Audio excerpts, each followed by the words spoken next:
हमारे मोहल्ले में एक महिला आती थी जो खुद को एक सामाजिक कार्यकर्ता बताती थी, श्रीमती शगुन वर्मा। वो हमेशा मेरे घर के दरवाजे पर रुककर अजीब प्रार्थनाएं देती थी। मुझे उसके ऊपर तरस आता था, इसलिए मैं उसको खाना और कपड़े दे देती। एक दिन बाजार में थी तो मैंने देखा कि वही महिला एक महंगी गाड़ी से उतरी और उसने अपनी आंखों से काला चश्मा उतारकर ड्राइवर से बात की। मैं छुपकर उसकी बातें सुनने लगी। उसने ड्राइवर इमरान को एक तस्वीर दी और कुछ ऐसा कहा कि वो सुनकर मानो मेरी आत्मा भी कांप गई। मेरा नाम अदिति है।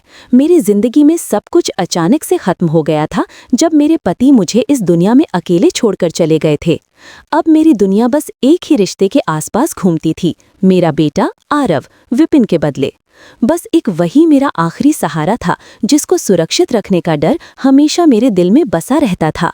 मैंने आरव को अकेले ही पाला पोसा था। मेरी सारी मेहनत, सारी प्रार्थनाएं बस उसी के लिए थी। मेरा घर मेरे लिए एक गरीबी की मिसाल था, जहां पर आरव की मुस्कुराहट ही सबसे कीमती और सबसे बड़ा खजाना थी। पिछले कुछ दिनों से एक और मेंबर इस घर का खामोश बसने वाला बन गया था, मेरे हमदर्द दिल की वजह से जो बेसहाराओं के लिए उछलता था। वो श्रीमती शगुन वर्मा, जो सिर्फ मेरे घर का दरवाज़ा ही पीटती थी और आवाज़ें लगाती थी कि मैं दरवाज़ा खोले बिना नहीं रह सकती थी। श्रीमती वर्मा की आवाज़ हमेशा हल्की पर डरावनी सी होती थी।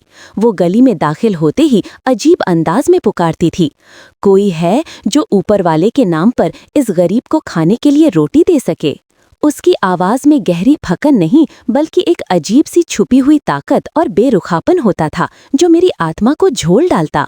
मुझे उसको देखकर उस पर तरस आ जाता था, पर इस तरस में एक अनजानी खोज भी शामिल थी। मेरे मन में काफ़ी सवाल थे जिनका जवाब अभी मेरे पास नहीं आया था। आओ अम्मा बैठो। मैं फौरन से बैठक के किनारे पर रखी हुई कुर्सी खींचकर ले आती और उस महिला को सहारा देकर बिठा देती। वो बूढ़ी थी, लेकिन जब भी मैं उनको सहारा देती तो वो मेरा बाजू इस तरह से पकड़ती जैसे कि वो मुझे नहीं, मेरे अंदर की हालत को, मेरी कमजोरियों को महसूस कर रही हो। उनका झुर्रियों से भरा चेहरा और वो काला चश्मा जिसके पीछे छुपे वो गहरे सुराख जहाँ पर कभी आंखें रही होंगी, मुझे अंदर तक हिला देती थी। और मैं हमेशा सोचती कि इस उम्र में इनका कोई सहारा क्यों नहीं है। वो मुझे अपनी जैसी लगती जिसका कोई नहीं था। मैं रोज उस महिला के लिए खास तौर पर बचाकर रखा हुआ खाना लाकर देती थी। वो मेरे दिए गए खाने को बड़े आराम से खाती थी, कभी भी जल्दी नहीं करती थी। हर निवाले को चबा चबा कर उसका जायका महसूस करके खाया करती थी। वो जैसे सिर्फ खाना नहीं खा रही हो बल्कि मेरे घर की बेसुकूनी, उसकी खामोशी और उसकी गरीबी का भी अंदाजा लगा रही हो। उसका सर हमेशा झुका हुआ होता, पर उसकी गर्दन में एक हल्की सी हरकत रहती थी जिसको देखकर मुझे लगता कि वो अंधी नहीं है बल्कि आंखें बंद करके हर चीज को परख रही हो। खाना खाने के बीच में वो महिला मुझसे बोलना शुरू कर देती। उसकी बातों का कोई सर पैर नहीं होता था, बहुत उल्टी सीधी बातें किया करती थी। वो मुझे इधर उधर की कहानियां सुनाती, कभी किसी बहुत दूर इलाके की बात बताती और कभी किसी बड़े घराने की तबाही का जिक्र करती। वो मंजू है ना, उसकी बेटी घर से भाग गई तो फिर उसके भाइयों ने उसको ढूंढकर मार डाला था। ऐसी बातें सुनकर मेरा दिल दहल जाता। हालांकि मैं उस मंजू नामी औरत को जानती ही नहीं थी, बस सुनकर ही हमदर्दी महसूस हो जाती और सुन लेती। पर उन सब बातों में मुझे हमेशा एक खास मकसद महसूस होता। मुझे लगता कि वो बातें नहीं कर रही है बल्कि सिर्फ अपना वक्त पूरा कर रही है ताकि यहाँ ज्यादा देर तक रुक सके। शायद इसीलिए कि उसको दो कानों और एक हमदर्द दिल की जरूरत थी जिससे वो अपनी बातें करके अपना मन हल्का कर ले, जो कि उसको मेरी सूरत में मिल गया था। वो कहती, बेटी तेरा ये घर बहुत ठंडा है। एक बार वो बात करते करते अचानक से ये कह गई कि इस घर की दीवारें बहुत मजबूत लगती हैं, ऐसी दीवारें जो बाहर की धूप और अंदर के साये को अलग अलग रखती हैं। मैंने मुस्कुराकर कहा कि जी अम्मा, ऊपर वाले का शुक्र है, बस सर पर छत है और क्या चाहिए। मैंने इस तरह से बात टाल दी, पर वो बार बार मेरे घर की बनावट, पर्दों की मजबूती और दरवाजे के कब्जों के बारे में पूछती रहती थी, जैसे कि उन्हें सिक्योरिटी में ज्यादा दिलचस्पी है। वो खाना खाने के बाद हमेशा चाय का कप नीचे रखती और उनका खाली हाथ तेजी से जमीन पर फैल जाता, जैसे वो फर्श की मजबूती को महसूस कर रही हों या वहाँ पर पड़े हुए रेत के जर्रे को गिन रही हों। एक बार मैंने उनको देखा कि उन्होंने अपना हाथ बर्तनों की अलमारी की तरफ बढ़ाया और मेरे हाथ पकड़ने से पहले ही वापस खींच लिया। मैंने सोचा कि अंधे लोग दुनिया को छूकर ही जानते हैं, पर उनकी खोज से भरे वो हाथों की हरकत मेरे दिल में एक सवाल पैदा कर गई थी। आखिर किस चीज की तलाश में है? बेटी, तेरी आवाज में कितनी मिठास है, ऐसा लगता है जैसे कोई कोयल बोल रही हो। एक बार उन्होंने मेरा हाथ पकड़ लिया। इस मिठास में एक अजीब सी ममता की खुशबू भी है, ऐसी खुशबू जो हजारों फूलों में नहीं मिलती। ये सुनकर मेरा दिल भर जाता। उनकी प्रार्थनाएं भी कुछ अजीब थीं। वो कभी पैसों के लिए प्रार्थना नहीं करती, हमेशा जज्बाती आशीर्वाद देती थीं कि ऊपर वाला तुझे हमेशा खुशियां दे और तेरा ये चांद सा बेटा आरव विपिन तेरी गोद में हमेशा चमकता रहे। ये प्रार्थना हमेशा मेरे बेटे आरव की तरफ इशारा करती थी और मैं हर रोज ये सोचकर तसल्ली से हो जाती कि ये महिला एक साफ दिल की औरत है। पर दिल का एक कोना ये भी सोचता था कि क्या उसको पता है कि मैं अपने पति के जाने के बाद कितनी अकेली हूँ और आरव ही अब मेरा आखिरी सहारा है। वो कभी कभी बात करते करते अचानक से खामोश भी हो जाती थी। वो खामोशी बहुत गहरी होती थी और मुझे महसूस होता कि वो इस खामोशी में मेरे घर के कोने कोने को, आरव के कमरे की तरफ से आने वाली हर आवाज की परख ले रही हो। मुझे लगता कि उसने अपनी आंखें बंद की हुई है, पर उसकी नजर किसी शिकारी की तरह तेज लगती। हल्की आवाज में की हुई बात भी वो सुन लेती है। एक दिन आरव स्कूल से जल्दी आया और श्रीमती शगुन वर्मा को देखकर वहीं दरवाजे पर ठिठक गया। श्रीमती वर्मा ने फौरन से अपने हाथ में पकड़ा हुआ लकड़ी का डंडा जमीन पर जोर से टिका दिया और आरव की तरफ गौर से मुंह करके बैठ गईं। आरव डरकर मेरे पीछे छुप गया। कौन है बेटी? श्रीमती वर्मा ने पूछा। उनकी आवाज में हल्की सी बेचैनी थी जो मैंने पहली बार महसूस की। अम्मा, ये मेरा बेटा है, अभी स्कूल से आया है। मैंने प्यार से आरव को आगे किया और उसका हाथ श्रीमती वर्मा के हाथ में दे दिया। श्रीमती वर्मा ने फौरन अपना हाथ हटा लिया। उसने उसको आशीर्वाद नहीं दिया और ना ही आरव से कोई बात की, बस मेरा हाथ पकड़ लिया। मैंने उस लम्हे श्रीमती वर्मा के चेहरे पर एक लम्हे के लिए गहरा पछतावा और फिर अचानक से एक ठंडी नपी तुली वाली मुस्कुराहट देखी। एक ऐसी मुस्कुराहट जो दुख भरी नहीं बल्कि किसी गहरी साजिश की कामयाबी का इशारा थी। श्रीमती वर्मा ने उस दिन चाय का कप भी जल्दी खत्म कर लिया। वो रोज की तरह लंबी बातें भी नहीं कर रही थी। उसके चेहरे पर एक अजीब सी बेचैनी थी, जैसे वो उस जगह से जल्दी बाहर निकलकर किसी को रिपोर्ट देना चाहती हो। अब मैं चलती हूँ बेटी, उन्होंने कहा और मेरे सहारा देने से पहले ही खुद उठकर खड़ी हो गईं। उनका चलने का अंदाज आज रोज की तरह डगमगाता हुआ नहीं था, बल्कि उनके कदमों में एक अजीब सी फुर्ती और तेजी थी, जैसे अपना रास्ता उनको याद हो और वो किसी के सहारे के बिना गली के कोने तक पहुंच सकती हैं। मैंने हैरानी से उनको जाते हुए देखा। मेरे दिल में पहली बार गहरा शक पैदा हुआ। मैंने फौरन से दरवाजा बंद किया और अपने बेटे को गले से लगा लिया। मेरा दिल डर से कांप रहा था। मेरा शक गहरा होता जा रहा था कि ये औरत अंधी नहीं है। ये शायद इतनी मासूम नहीं है जितनी नजर आती है, पर शायद ये मेरा वहम है। भला इस औरत ने मुझे क्या नुकसान देना था? अगले दिन मैं दरवाजे के पास गई। मुझे उनकी आवाज सुनने की आदत सी हो गई थी जो मेरे कानों में पड़ती थी, पर आज वो मामूल ही टूट सा गया था क्योंकि आज वो नहीं आई थी। मुझे लगा कि शायद उनको कोई दूसरा घर मिल गया होगा, हो सकता है कल आ जाए। पर इसी तरह एक हफ्ता ऐसे ही बीत गया जैसे एक सदी गुजर गई हो। हर फकीर का वो छुपा हुआ वजूद जो मेरी दहलीज के उस पार एक खामोश पहरेदार की तरह बैठा रहता था, अब वहां पर नहीं था। उनकी गैर मौजूदगी ने मेरे घर के दरवाजे को वीरान कर दिया और मैं हर रोज सुबह उठते ही सबसे पहले उस जगह को देखती जहां पर वो अपनी गठरी संभाले हुए सर झुकाए बैठी होती थी। पर आज वहां पर सिर्फ धूल थी और सूखे पत्ते हवा के झोंके से उड़ रहे थे। साथ ही मेरे दिल में अजीब अजीब ख्याल भी आ रहे थे कि न जाने वो बेचारी अम्मा कहाँ पर गई होंगी। क्या किसी हादसे का शिकार तो नहीं हो गई, या भूख प्यास ने उनकी जान न ले ली हो, या शायद वो किसी और बस्ती की तरफ निकल गई हो। पर मेरा दिल नहीं मानता था, क्योंकि उनकी आंखों में जो ठहराव था वो किसी मुसाफिर का नहीं बल्कि किसी ऐसे इंसान का था जो अपनी मंजिल पा चुका हो या मंजिल की उम्मीद छोड़ चुका हो। मैं हर रोज दोपहर को उनके हिस्से का खाना बनाती, फिर रोटी के ऊपर सब्जी रखती, फिर उसको प्लेट में सजाकर दरवाजे तक ले जाती। लेकिन वहाँ पर कोई लेने वाला ही नहीं होता था। वो खाना वहीं पिरा रहता, यहाँ तक कि रखे रखे सूख भी जाता या कोई चिड़िया आकर उसको खा जाती, पर मेरा हाथ नहीं रुकता था। ये एक ऐसी आदत बन गई थी जिसने मेरी आत्मा को जकड़ लिया। मुझे लगता था कि अगर मैंने खाना नहीं निकाला और वो अचानक से आ गई तो मैं उनकी गहरी वीरान आंखों का सामना कैसे करूंगी। उनकी खामोशी में एक ऐसी फरियाद थी जो मेरे दिल को हिला देती थी। रातों को मुझे नींद नहीं आती, बार बार ऐसा लगता कि शायद बाहर कोई आहट हुई है या शायद वो वापस आ गई है। लेकिन जब भी दरवाजा खोलकर देखती तो बाहर सिर्फ रात का सन्नाटा होता था। ये एक अजीब सा रिश्ता बन गया था जिसका कोई नाम तो नहीं था, पर वो आदत में आ गया था। वो महिला थी और मैं देने वाली, पर अब मुझे लग रहा था कि मैं उससे कुछ ले रही थी। शायद वो सुकून जो किसी की मदद करके मिलता है, या शायद वो एहसास कि मैं किसी के काम आ रही हूँ।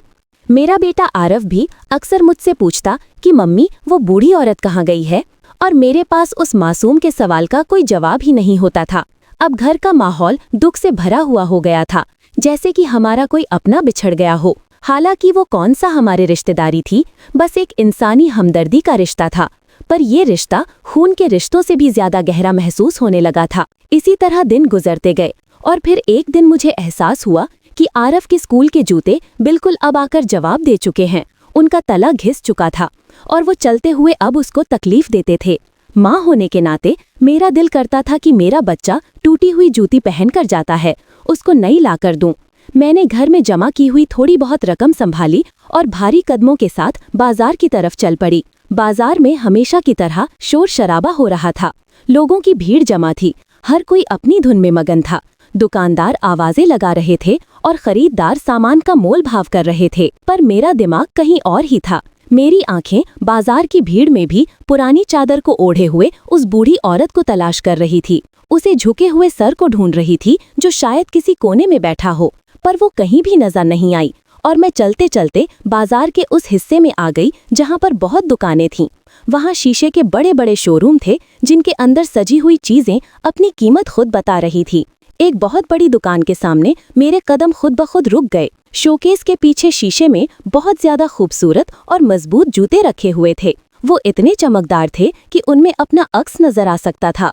एक लम्हे के लिए मेरे दिल में ममता ने जोश मारा और दिल में एक हसरत सी जाग गई कि काश मेरे पास इतने पैसे होते कि मैं बिना सोचे समझे अंदर जाती और वो सबसे महंगा जूता अपने बेटे आरव के लिए खरीद लेती। मैं तो सच में ही आरव को वो जूता पहने हुए देख रही थी कि वो कितना खुश होता और दोस्तों में कितना फख्र महसूस करता। लेकिन फिर हकीकत की कड़वाहट भरी लहर ने मुझे झंझोड़ दिया। मैंने अपनी मुट्ठी में दबे हुए कुछ नोटों को महसूस किया जिनकी गर्मी मुझे अपनी औकात याद दिला रही थी। मैंने एक लंबी सांस भरी और अपने आप को समझाया कि सपने देखना गरीबों का काम नहीं होता। मैंने सर झटक दिया और अपनी आंखों में आने वाली नमी को कंट्रोल करते हुए मुड़ने लगी ताकि सस्ती बाजार की तरफ जा सकूं जहां से मेरी जेब की हैसियत के मुताबिक जूते मिलते हैं।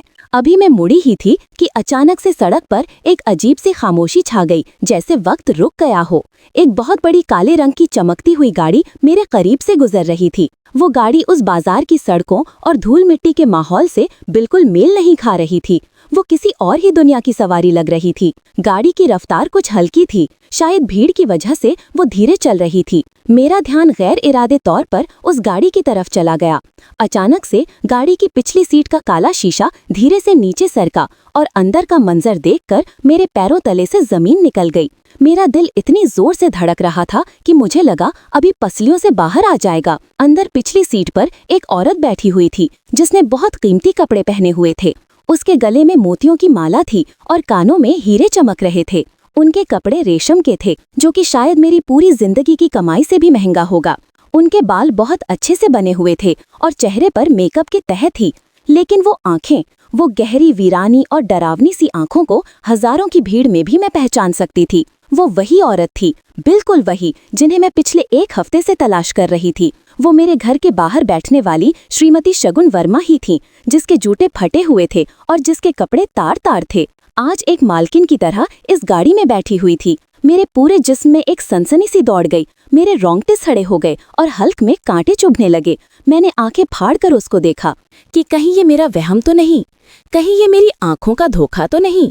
पर नहीं, वो हकीकत थी, ऐसी हकीकत जो मुझे चौंका गई। वो औरत खिड़की से बाहर खुले आसमान को घूर रही थी। उसके चेहरे पर वही संजीदगी थी जो उस वक्त होती थी जब वो मेरे दरवाजे पर बैठी हुई होती थी। फर्क सिर्फ इतना था कि तब वो एक खाक जैसी थी और अब वो बहुत अमीर औरत लग रही थी। मेरी जुबान बंद हो गई। मैं चीखना चाहती थी, उनको आवाज देना चाहती थी, पूछना चाहती थी कि आखिर ये क्या माजरा है, तुम कौन हो और ये सब क्या चल रहा है। लेकिन आवाज मेरे गले में ही रुक सी गई थी। गाड़ी धीरे धीरे रेंगती हुई मुझसे दूर होने लगी और मैं वहीं पत्थर की मूर्ति बनी हुई खड़ी रह गई। बाजार का शोर मेरे कानों में गूंज रहा था, पर मुझे कुछ सुनाई नहीं दे रहा था। मेरी नजरें के सामने बस वो चेहरा था जो अब शीशा ऊपर होने की वजह से छुप चुका था। मेरे दिमाग में सवालों का एक तूफान उठ गया। वो कोई बहरूपिया थी जो भेष बदलकर भीख मांगती थी, या कोई बहुत अमीर औरत थी जो अपना मकसद पूरा कर रही हो, या फिर कोई ऐसी साजिश थी जिसके तहत तक पहुंचना मेरे बस की बात नहीं थी। तभी आरफ के जूते मेरी याददाश्त से टकराए। अब सिर्फ वो गाड़ी और उसमें बैठी हुई वो औरत मेरी सोचों में जम गई थी। मैं बाजार के बीच खड़ी हुई कांप रही थी और मुझे लग रहा था कि ये वो दुनिया नहीं है जो हमें नजर आती है, बल्कि उसके पीछे कुछ और ही खेल चल रहा है। वो गाड़ी भीड़ के समंदर में एक बहुत बड़ी मछली की तरह तैर रही थी और मैं उसके पीछे खींची चली जा रही थी, जैसे कोई अनदेखी ताकत मुझे उसकी तरफ खींच रही हो। मेरे कदम मेरे बस में नहीं थे। मेरा दिमाग चीख कर कह रहा था कि रुक जाओ, वापस मुड़ जाओ, ये तुम्हारी दुनिया नहीं है, ये लोग खतरनाक हो सकते हैं। लेकिन मेरा दिल एक जिद्दी बच्चे की तरह अड़ा हुआ था, जैसे एक बच्चे को हर हाल में खिलौने के अंदर का राज जानना होता है। गाड़ी कुछ दूरी पर जाकर ट्रैफिक के जाम में फंस गई और यही वो मौका था जिसने मुझे उसके और करीब जाने का मौका दिया। मैं भीड़ को चीरती हुई फुटपाथ के किनारे किनारे चलती रही। मेरी नजरें उस काले शीशे पर जमी हुई थीं जिसके पीछे वो औरत बैठी हुई थी जो कल तक मेरे दरवाजे की खाक हुआ करती थी और आज वो आसमान की बुलंदियों पर थी। मेरे दिमाग में वो सब मंजर बारी बारी घूम रहे थे जब मैं उनके लिए रोटी लेकर जाती थी और वो कांपते हुए हाथों से रोटी पकड़ लेती थी। क्या वो ये सब कुछ एक नाटक था? क्या वो कांपते हुए हाथ और वो झुकी हुई कमर सब कुछ एक फरेब था, झूठ था?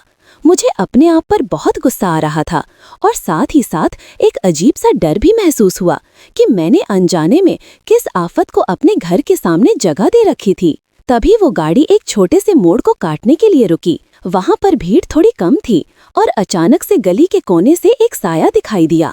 ये कोई आम राहगीर नहीं था। उसका हुलिया देखते ही मेरे हलक में सांस अटक गई। उसने अपने चेहरे को एक काले मास्क से छुपा रखा था। सिर्फ उसकी आंखें नजर आ रही थीं जो शिकारी की तरह थीं। उसके कपड़े भी काले थे। ये आदमी था इमरान। इमरान सीधा उस गाड़ी की तरफ बढ़ा। उसके चलने के अंदाज में एक अजीब सी फुर्ती और चौकन्नापन था, जैसे वो किसी हमले के लिए हर वक्त तैयार हो। मैं एक बिजली के खंभे की आड़ में हो गई। मेरा जिस्म कांप रहा था, लेकिन बेचैनी ने मुझे जकड़ रखा था। मैं देखना चाहती थी कि आगे क्या होने वाला है। वो गाड़ी के पीछे दरवाजे के पास पहुंचकर रुक गया।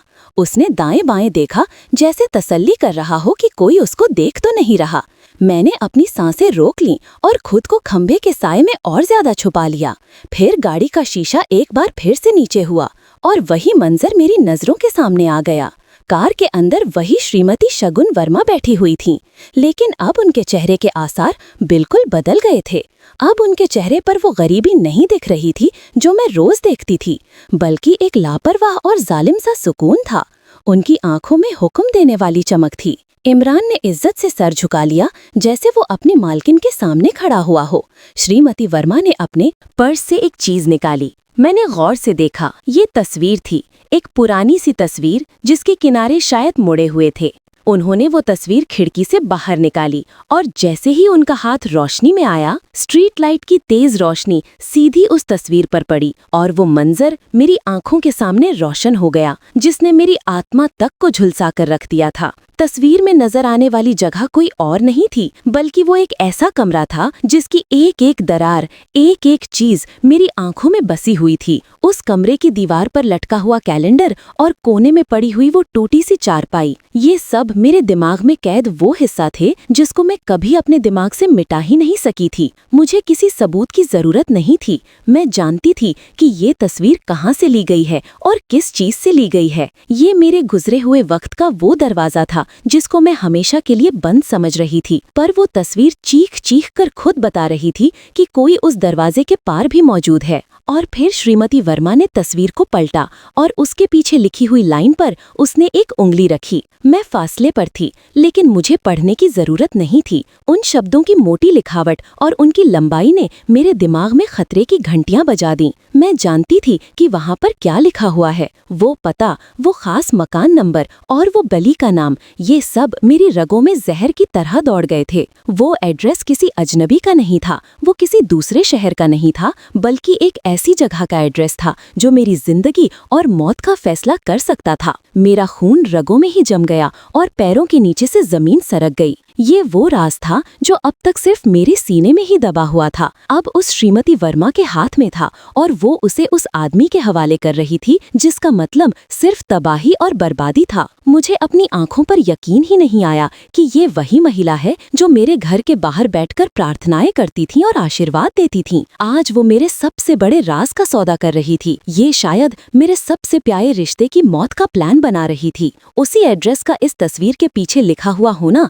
इस बात का साफ साफ सबूत था कि वो सब कुछ जानती है। वो ये जानती है कि मैं कौन हूँ, मैं कहाँ से आई हूँ और मेरा असली ठिकाना क्या है। फिर इमरान ने वो तस्वीर उस औरत के हाथ से पकड़ ली और उस एड्रेस को देखकर सर हिलाया। उसके सर हिलाने में जो यकीन था वो मेरे लिए मौत का अंदेशा था। उस लम्हे श्रीमती वर्मा के होठों पर एक जहरीली सी मुस्कुराहट आ गई, जिसको देखकर मुझे लगा कि जैसे कोई सांप अपना फन फैला रहा हो। उसके बाद उसने उस आदमी को कुछ कहा और वो इशारा किया कि काम अधूरा नहीं रहना चाहिए, और वो आदमी तस्वीर जेब में डालकर वहाँ से भीड़ में कहीं गायब सा हो गया और गाड़ी का शीशा ऊपर हो गया। गाड़ी फिर से चल पड़ी, पर अब मैं उसका पीछा करने के काबिल नहीं रही थी। मैं वहीं फुटपाथ पर गिरने के नजदीक थी। मेरी सांस उखड़ने लगी और आंखों के सामने अंधेरा सा छाने लगा। वो तस्वीर और उसके पीछे लिखा हुआ एड्रेस मेरे दिमाग में हथौड़े की तरह बरस रहा था। मुझे समझ आ गई कि वो महिला वहाँ क्यों बैठती थी। वो मेरे घर आकर खाना नहीं मांग रही थी, वो तो निगरानी कर रही थी। वो सिर्फ ऐसे वक्त का इंतजार कर रही थी जिसमें वो अपना कदम चल सके, और अब वही वक्त आ गया था। मैं लड़खड़ाते हुए कदमों से वापस मुड़ी तो मेरा हर कदम बहुत भारी हो गया था। मुझे लग रहा था कि अब घर जाना भी ठीक नहीं है, क्योंकि वो एड्रेस, वो बदकिस्मत एड्रेस जो तस्वीर पर लिखा हुआ था, उसका ताल्लुक मेरे घर से ही था जिसको मैं दुनिया से छुपाए हुए फिरती थी। बाजार की रौनक अब मेरे लिए सन्नाटे का मंजर दिख रही थी। मुझे हर इंसान अब दुश्मन लग रहा था। मैंने अपने दुपट्टे को अपने ऊपर सख्ती से लपेट लिया, जैसे मुझे ये उस डर से बचा सके, लेकिन वो डर तो मेरे अंदर बैठ गया था। वो एड्रेस, वो आदमी, वो डरावना मंजर मानो किसी भूत की तरह मेरा पीछा कर रहा था। मैं अपने घर की तरफ भाग रही थी। मेरी रफ्तार में एक जुनून सी हालत थी। मुझे जल्दी से जल्दी अपने घर पहुंचना था। हालांकि अब मुझे पता चल गया था कि कोई जगह सुरक्षित नहीं रही। मैं जब घर पहुंची तो मेरी हालत बहुत खराब थी। आरव ने मुझे देखा तो वो भी डर गया। मम्मी, आपको क्या हुआ है? उसने पूछा था, लेकिन मैं उसको क्या बताती कि मैंने अपनी मौत का हुक्म देख लिया है। मैंने वो राज फांश होते देख लिया है जिसकी कीमत हमारी जिंदगी है। मैंने उसे सीने से लगा लिया और जोर जोर से रोने लगी। वो मासूम सा बच्चा मेरी हालत देखकर सहम गया, पर मैं उसको ये नहीं बता सकती थी कि जिस जूते की दुकान पर मैं गई थी वहां से मैं जूते नहीं बल्कि डर का एक ऐसा जोड़ा पहनकर आई हूँ जो अब उम्र भर मेरे पैरों के नीचे से नहीं उतरेगा। वो तस्वीर और वो कमरा और वो एड्रेस मेरे दिमाग के पर्दे पर किसी फिल्म की तरह बार बार चल रहा था, पर मैं सोच रही थी कि क्या अब भागने का वक्त वक्त आ गया या फिर मुकाबला करने का। लेकिन मुकाबला किससे? उस ताकतवर औरत से जो अपने इशारों पर किसी को भी मौत दे सकती है, या उस गुजरे हुए वक्त से जो उस एड्रेस की शक्ल में मेरे सामने आकर खड़ा हो गया था। रात का सन्नाटा भी अब और गहरा हो गया था, पर मेरे अंदर का शोर मुझे पागल किए जा रहा था। मैं जानती थी कि वो आदमी इमरान अब उस जगह की तरफ बढ़ रहा होगा, पर मैं यहाँ पर हाथ रखे हुए बैठी थी। मेरी बेबसी मेरे आंसुओं की शक्ल में बह रही थी और मैं सिर्फ ऊपर वाले से प्रार्थना कर रही थी कि सब कुछ ठीक हो, क्योंकि अब फैसले का वक्त गुजर गया था और तकदीर का लिखा हुआ अब सामने आ रहा था। अगली सुबह सूरज की रोशनी भी मेरे लिए अंधेरे से कम नहीं थी। मेरे दिल में सिर्फ एक ही शोर था, भागो। लेकिन कहाँ? वो एड्रेस, वो तस्वीर, वो तो मेरी पिछली जिंदगी का भूत था जिसने अब मेरी वर्तमान को जकड़ लिया था। उस रात मैं बिल्कुल नहीं सोई थी। आरव मेरे सीने से लिपटा हुआ था और मैं उसकी हर सांस में अपनी आखिरी उम्मीद महसूस कर रही थी। वो एड्रेस, वो बदकिस्मत एड्रेस जो तस्वीर पर लिखा हुआ था, उसका ताल्लुक मेरे घर से ही था, जिसको मैं दुनिया से छुपाए हुए फिरती थी। सुबह होते ही मैंने फैसला कर लिया कि अब रोने या भागने का वक्त नहीं है। ये जंग थी और मुझे अपने इकलौते सहारे अपने बेटे आरव के लिए लड़ना था। सबसे पहले मुझे उस पते की सच्चाई जाननी थी। वो तस्वीर कहाँ की थी और क्यों शगुन वर्मा अब उसे इस्तेमाल कर रही थी? मैं तुरंत उस पुराने मिट्टी लगे बक्से की तरफ बढ़ी जो मेरे पति की आखिरी निशानी था और जिसे मैंने कभी नहीं खोला था। जब मैंने उसे खोला तो अंदर एक पुरानी डायरी मिली जो मेरे पति की हैंडराइटिंग में थी। डायरी के पहले ही पन्ने पर एक नोट लिखा था, अदिति, अगर कभी कोई खतरा महसूस हो तो इस पते को याद रखना। ये हमारी जिंदगी का सबसे बड़ा राज है और ये राज जहाँ से शुरू हुआ वहीं पर खत्म भी होगा। नीचे वही पता लिखा था जो मैंने श्रीमती शगुन वर्मा के हाथ में देखा था। वो एड्रेस मेरे और मेरे पति के पिछले जीवन का हिस्सा था, जहाँ से हमने भागकर एक नई जिंदगी शुरू की थी। यानी शगुन वर्मा सिर्फ मेरे घर की जासूसी नहीं कर रही थी, बल्कि वो मेरे अतीत को जानती थीं। एक खतरनाक सफर। मैंने जल्दी से कुछ जरूरी कागजात और थोड़े पैसे एक छोटे से बैग में रखे। आरव को समझाया कि हम एक जरूरी काम से बाहर जा रहे हैं और उसे मेरे साथ ही रहना होगा। मैंने उसे कसकर गले लगाया। मम्मी, हम कहाँ जा रहे हैं? आरव ने मासूमियत से पूछा। एक बहुत जरूरी जगह बेटा, जहाँ पर हमें कोई नहीं ढूंढ पाएगा। मैंने झूठ बोला, पर मेरी आवाज कांप रही थी। घर से बाहर निकलकर मैंने एक ऑटो रिक्शा लिया और सीधे पुलिस स्टेशन की तरफ जाने को कहा। मुझे पता था कि शगुन वर्मा बहुत अमीर और ताकतवर थीं और पुलिस उनकी कठपुतली भी हो सकती थी, लेकिन ये मेरा पहला कदम था। पुलिस स्टेशन में मैंने एक इंस्पेक्टर से मिलने की जिद की। मैंने अपनी पूरी कहानी सुनाई, शगुन वर्मा का नाटक, बाजार में उसका असली रूप, इमरान को तस्वीर देना और वो खौफनाक पता। इंस्पेक्टर ने मेरी बात ध्यान से सुनी, लेकिन उसके चेहरे पर कोई हैरानी नहीं थी, बल्कि एक ठंडी मुस्कुराहट थी। अदिति जी, आपके पास कोई सबूत है? क्या आप उस महिला को जानती हैं? किसी सामाजिक कार्यकर्ता के बारे में ऐसी बातें करना ठीक नहीं है। इंस्पेक्टर की बात सुनकर मुझे महसूस हुआ कि मैं सही थी। ये पूरा मामला सिर्फ मेरे और शगुन वर्मा के बीच का नहीं था, बल्कि किसी बड़े गिरोह का हिस्सा था। मैंने हिम्मत नहीं हारी और वापस अपने घर की ओर चल पड़ी। शाम हो गई थी और मैं घर पहुंचकर कुछ देर के लिए खुद को सुरक्षित महसूस करने लगी। मैंने दरवाजे की कुंडी लगा दी और आरव को खाना खिलाया। अचानक दरवाजे पर जोर जोर से दस्तक हुई। ये डरावनी और जबरदस्त दस्तक थी, जो श्रीमती वर्मा की हल्की पुकार से बिल्कुल अलग थी। मेरा दिल कांप गया। दरवाजा खोलो अदिति, हम जानते हैं कि तुम अंदर हो, वरना तुम्हें और तुम्हारे बेटे को इसका अंजाम भुगतना पड़ेगा। ये आवाज इमरान की थी। उसका लहजा अब इज्जतदार नौकर वाला नहीं, बल्कि जालिम शिकारी वाला था। मैंने आरव को कसकर अपनी गोद में भींच लिया और फुसफुसाया, बेटा आवाज मत करना, ये एक खेल है। दरवाजे पर लातें पड़ने लगीं। मुझे लगा कि दरवाजा अब टूटने वाला है। मुझे पता था कि मेरे पास 10 सेकंड भी नहीं है। मैंने तुरंत दीवार पर टंगे कैलेंडर के पीछे छिपा हुआ इमरजेंसी फोन नंबर डायल किया, वो नंबर जो मेरे पति ने मुझे आखिरी बार दिया था। हेलो, मेरे घर पर हमला हो रहा है। वो वो मुझे और मेरे बेटे को मार देंगे। प्लीज शगुन वर्मा और वो पुराना पता। मैंने जल्दी जल्दी सब बता दिया। तभी एक भयानक आवाज के साथ दरवाजा टूट गया। इमरान और उसके साथ 2 और अजनबी लोग अंदर घुस आए। उनकी आंखों में खूनी चमक थी। इमरान ने मुझे जमीन पर गिरते देखा और एक जहरीली मुस्कुराहट के साथ बोला, अब खेल खत्म अदिति। क्या अदिति और आरव बच पाएंगे? क्या वो फोन कॉल किसी की मदद ला पाएगा? और शगुन वर्मा का असली मकसद क्या था?